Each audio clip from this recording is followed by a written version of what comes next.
day is Susan Darty, who we've heard from already this morning, from the company formerly known as Ernst & Young, which struck me as being a bit like the artist formerly known as Prince, but it's now known as EY. And as the partner of Talent and Rewards, Susan is arguably one of the most experienced equal pay experts in the country, so we're lucky to hear from her today.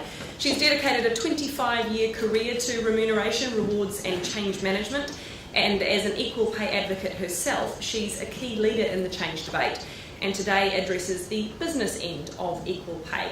Susan is also a judge for the second year running of the YWCA Equal Pay Awards for 2015, and also sits on the board of the YWCA Auckland. So, ladies and gentlemen, please give Susan a warm welcome.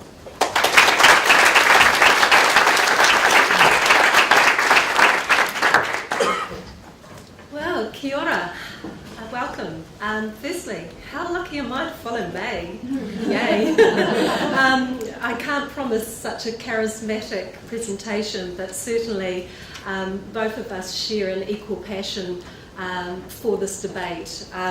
The reason that I got involved in this whole issue is, like May, I see it. I'm a remuneration specialist. I've done this for 20, 25 years. I work with pay every single day, so I see the issues. So it's important, I think, for all of us to have a voice and to get involved in this debate, and I think I'm uniquely placed to do that. That's why I'm here, that's why I got involved with the YWCA, and that's why also now I'm proud to be part of EY, that having that stronger voice, a global voice if you wish, we are able to bring the power of EY to this debate as well. So extremely proud to be here and part of it all.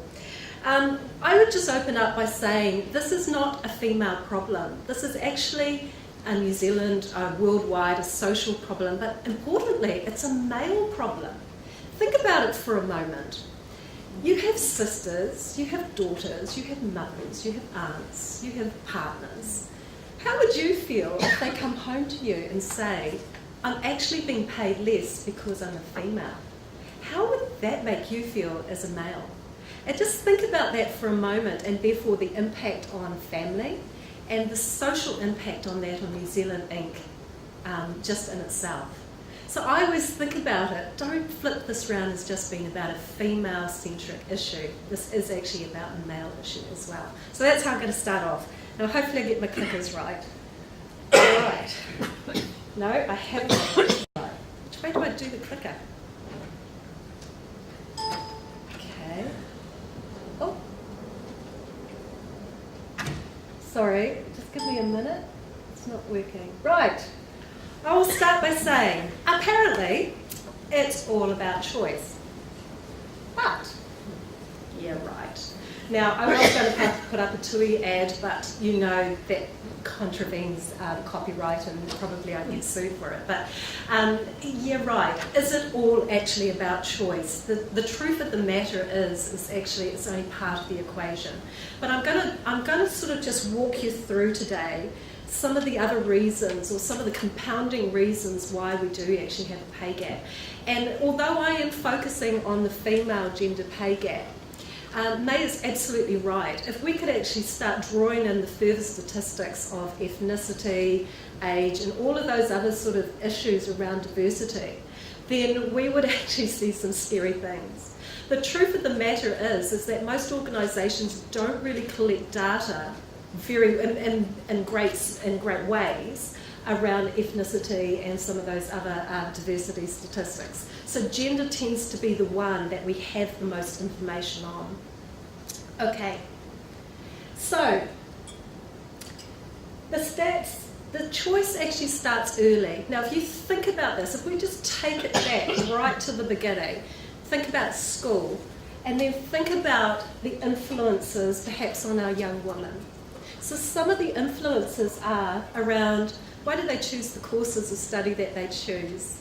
Who's actually influencing some of those decisions? Actually, part of it is actually parental. Some of our own unconscious or conscious bias coming into our actually own families, our young women. And then I would actually say perhaps some of our career guidance could probably take a little bit of work, and perhaps even some of our teachers in themselves. Okay, so that has an initial impact. And then they might go to uni, if they're lucky. A lot of our women don't. In fact, there's a study that was released by Grant Thornton, it's in their International Business Report, finds that by 2020, 865 million women will enter the workforce globally. But of that, 83% will be insufficiently educated. Think about that for a moment. So what's that? You know, that's about 17% will actually be educated for what we need in the global workforce. Grant Thornton's study actually also goes on to say that numerous studies find education to be the single most important factor contributing to wage differentials around the world. So it's a really important issue that we start right back here. So when they get to uni, I'm watching my clicker, I don't seem to be doing this right, women or young females tend to choose courses of study that might be more female dominated. So things like social sciences, education, and health. By contrast, males are more likely to go into hard sciences, engineering, IT, those types of roles. And the Statistics New Zealand actually said that men are 10 times more likely to study engineering and related technologies as women, while women are nearly 5 times more likely to study health as men. So it's interesting, isn't it? We're starting to see some of those choices happening quite early on. And so then you get to the issue of work. And what we find is that women, particularly if they haven't had tertiary education, go into very female-dominated roles, and then we see a divergence of males into male-dominated roles. And what we find when we look at the statistics and we see where females and males might sit within the actual employment categories, we do find quite an overwhelming body of evidence that say males tend to dominate certain disciplines over females. Okay, so that gives you a little bit about choice. So it says, okay, young women are making choices, but is it actually all about their own choice? And I think this is where we see unconscious and conscious bias actually starting very, very early on. Okay, so that really does impact pay. So then, you know, females will often choose to study and become qualified in traditional roles. They will choose career paths that are generally paid less than they're chosen by their male counterparts. They will often choose jobs that enable them to care for children at some stage in their life, and jobs where casual career breaks and part-time work are possible. So almost at some of the early stages, females might be making some decisions around, I need a job that's going to accommodate me later in my life decisions, and that's an important consideration to take. But that doesn't explain the entire reasons for our wage gaps. So if I look at this is kind of like a male in the workforce. Now, these are hugely statistical drawings, I made them up. And then you've got the female there that actually has no children, but you'll still see gaps occurring. And then you have women who look like this, who have taken career breaks. That female actually is me, in my experience. I've got 3 kids, and I actually calculated that when I took, and I didn't take long breaks, I probably took 9 to 10 months with each of my children, the impact on my earning potential set me back 10 years, easily. It's probably only as my children have got older and I've been able to really dedicate myself into my career that I've actually been able to regain my earning potential, if you wish. Plus because I'm a bit stroppy and I'm in this, and who would deal with me on this issue. But anyway, so what we see is that women, the more children a woman has, the more interruptions to the career and the more restrictions on getting higher paying jobs. We also find that females often seek lower level roles and work part-time as they spend most of their working career looking after family and the home. So these do certainly impact. However, it's not, as I said, the only reason. If we look at the Graduate Careers Australia report published last year, it says that the gender pay gap is present in graduate salaries upon entering. They note that female graduates receive 9.4% less in remuneration on average than men, even accounting for graduate educational, personal enrolment and occupational characteristics. Women still get 4.4% less than men. So there's some real hard stats for you. I looked at the Bloomberg Business Report. They found females graduating MBA students, they've invested probably $100,000 over the course of their education to become qualified, reported on average being paid $14,458 less than graduating males. This was a study of 9,500 students across 112 US schools. The key finding difference was not because of the jobs that they were taking, but because they are female. Fascinating stuff. But we do appreciate that the gap is, there's an interrelated weave of social, family and work influences that really impact on this issue. So, there's three, if I was in an organisation, there's kind of three views of the pay gap. It's like for like, which is essentially looking at male and female in the same role together. Okay? And then we look at it by level. So that might be functional level, managers to managers. How is that pay gap looking?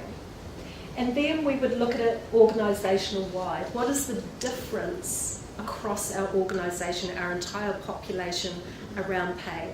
And this is actually from, I'm going to show you a little bit more on this, is actually from the Workplace Gender Equality Agency in Australia. I'd really recommend you go and check out their website for information.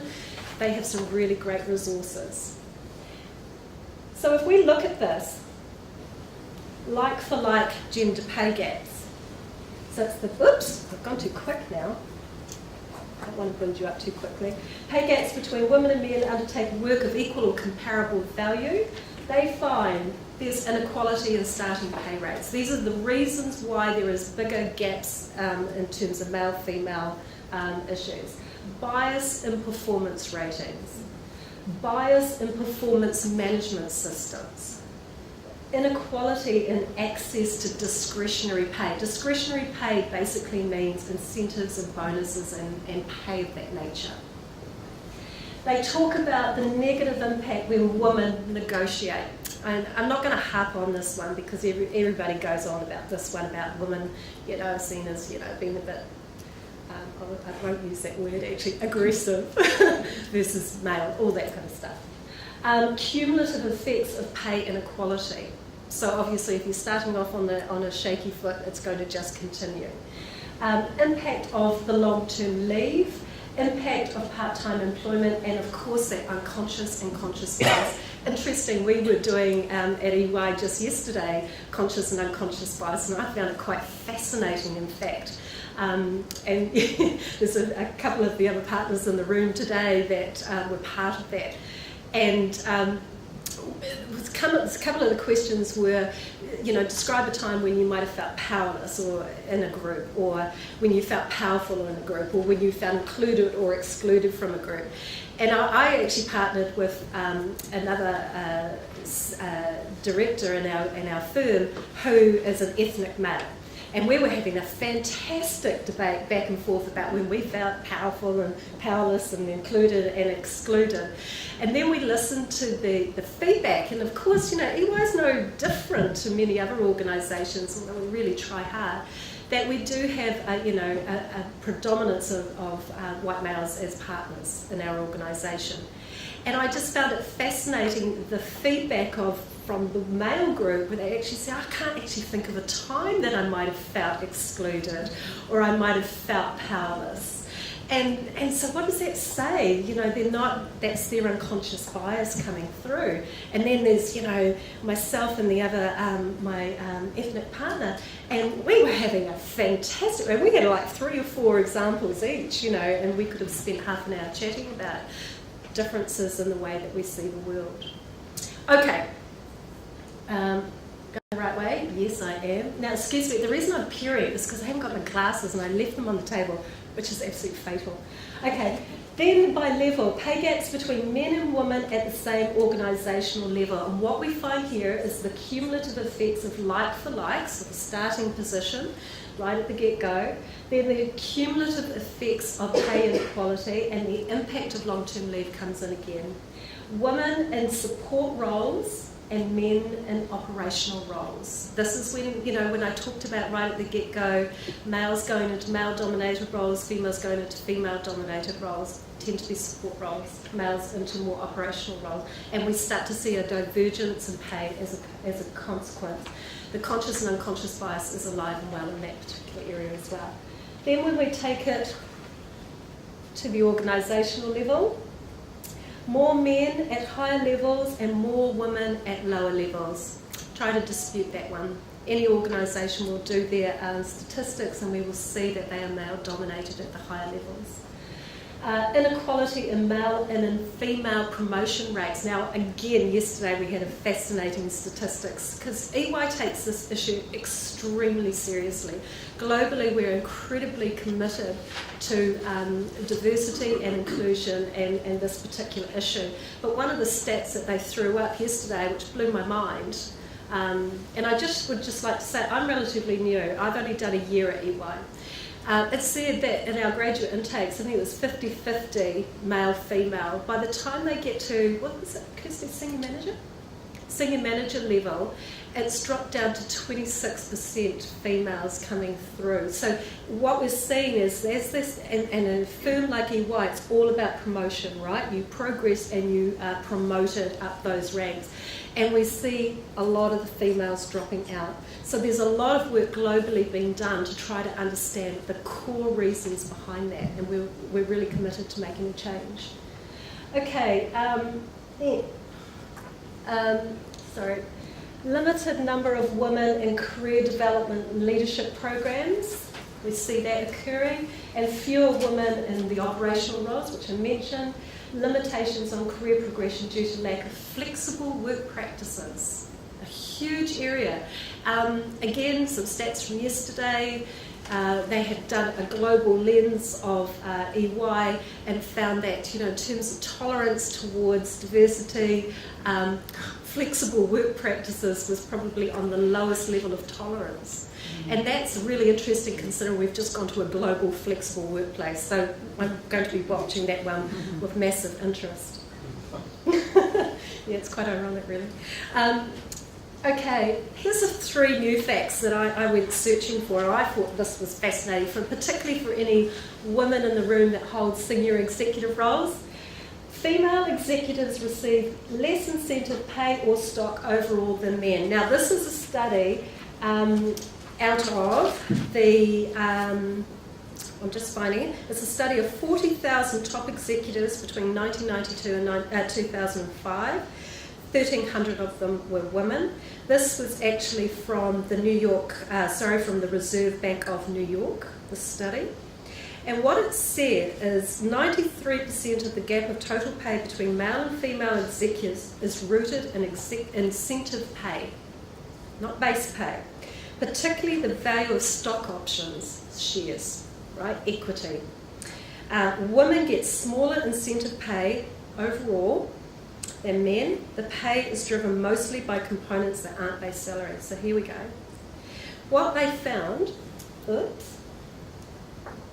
is men benefit more when company stock increases than women. What they said was for every $1 million increase in company stock value led to $17,150 increase for the men, whereas women only got a $1,670 increase. Interestingly, women's earnings are more exposed to a decline in companies' market value than men. So, for a 1% decline in value in stock is linked to a 63% decline in wealth for female executives, and for men, now I have to just pair, it's 33%. So it's almost half. So there's some unconscious and conscious bias coming through. And so I sort of like, this was fascinating stuff. So why? And this is what they came up with. They said managerial power. The theory holds that executive pay is not efficient and is controlled by entrenched male managers who hold boards captives, influence board hiring, and able to set the terms of their own pay. Males are more connected. Males actually also tend to be networking and influencing in those circles. And then they said top female executives are usually younger and less tenured than their male counterparts. They have weaker networks which may limit their ability to control their own compensation. So males are older, more influential, more networked, and our female executives in the States, this is, I guess it may be a truism, are younger and have less impact, less influence and control. I just found that very fascinating. So it's happening pervasively right through. Okay, I'm just going to speed up. The landscape, the clock is actually ticking. It's 55 years since the Government Service Equal Pay Act in 1960, and we still haven't made much progress. It is 80 years before the World Economic Forum predicts it will be 2095 before we achieve gender parity. 80 years, and I guess, just being me, that's assuming that we start doing everything right today. God, imagine if we don't. It's going to be horrendous, isn't it? But anyway, the gender pay gap for New Zealand was reported by the Ministry of Women's Affairs at 9.9% in 2014. And I would just like to do a great call out to the fantastic work of the YWCA, go with the YWCA, whose fantastic campaign actually highlighted this issue. Now, for many of you, first person to say, who is the person on the $10 note? Well, actually I should say the $9 note. Who is it? Fantastic. Okay, second question. When, as the leader of the suffragettes, of the suffrage movement in New Zealand, so when was the suffrage bill introduced? Come on, be brave. 1893. Man, we've come a long way not.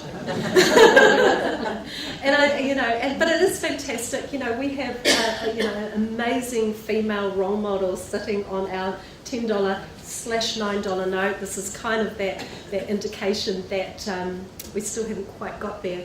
But it is something that we should be really thinking about. Okay, so I think, like May, that when you actually get good data, good foundations, you start getting some good action. I'm a real strong believer in the fact that performance follows expectation. Accountability creates change.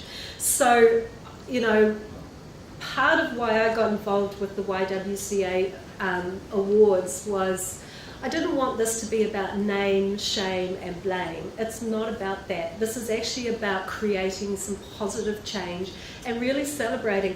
I can actually see a number of organisations in this room that are doing really great stuff. Evans here from Sky City, they were an award recipient last year, and of course Westpac was the gold winner as well. There are companies that are doing some great stuff around equal pay and they should be celebrated. But what are they doing differently from others? Well, the point is they're actually doing their data analysis. They're actually getting under the bonnet of what the problems are, and they're not only just looking at the issues from a data perspective, but they're taking that data and it's informing strategy. They're able to take it to their leaders and they're getting their leaders engaged, and they're actually driving change within their organisation. So they should be celebrated, and that's what the YWCA Equal Pay Awards is all about, is actually celebration of making some change. So when we're talking about it, and oh God, now I do need my glasses, we need to actually have some real starting point variance analysis. So, that's looking at things like the graduate pay rates of promotion and career progression by gender. I'm just going to put all this up and read it out then. We should be looking at gender of external hires and shortlists for candidates by level, occupation, departments and units. We need to be looking at annual performance review gradings by gender, role and seniority. Employment engagement by gender is a critical factor. So if our females aren't actually engaged in our organisation, they're the ones leaving. We need to understand why, and we need to start, if we've got the data, then we can actually put in intervention. We need achievement against gender targets as business, unit, individual KPIs, etc. So the old issue of targets and quotas often gets raised. Personally, I'm not a fan of quotas, but I am a believer in targets. I actually think if you set a target, how I design incentive pay for a living, gosh, so I actually believe in having a target that people can aim for. And again, performance follows expectation. We need to also be looking at utilisation of flexibility options by gender. Male and female, it's a critical issue. Proportion of flexibility requests denied and parental leave return rates. There's a whole lot of basic analysis that you can start to do that will start to generate the information for your organisation. Pointing out, a lot of companies are doing this, they're just not understanding that actually what you're doing is a really good thing. So if you're doing stuff like that, I want to see you in the Equal Pay Awards criteria this year. And if you're not, we're going to probably come knocking on your door because we know who you are. Okay, so some of the basic, if I look at it, so even just some of that analysis, you can actually just do it by a spreadsheet. It doesn't have to be hugely technical. You could just start by doing a basic model. Just do some simple Excel matrices. Get somebody else to do it in your team, not people like me. I can't really run Excel anymore. I have great people to do that. But then you can really start to lift it up a notch and get advanced modelling happening, and really start to get multivariance analyses happening. And then if you're really going to be a leader in this field, you work the mouse and you start to do incredible dashboard reporting. Now these are examples of really what is happening by some organisations today. Once you start to get into this really interesting dashboard reporting, you have got stuff to take to your boardroom, and you have stuff to take to your CEOs, and they will, if they're held accountable for moving the dial on this change, then actually you can track it and you can assess it, and then you can see and celebrate that change. Okay, I'm going to just leave this one out because I'm just running out of time, if I could. But this is really about just wanting to say that actually once you start getting your analysis, you can set your strategy and then you can take a leadership role in this. But data comes first, have a foundation of information. And that's really about illuminating the path to contribution, having a progressive corporate policy, eliminating unconscious bias and train, educate. That's a critical component of good strategy, and gets sponsorship and leadership in your organisation. So I'll leave you with my key points, if I could.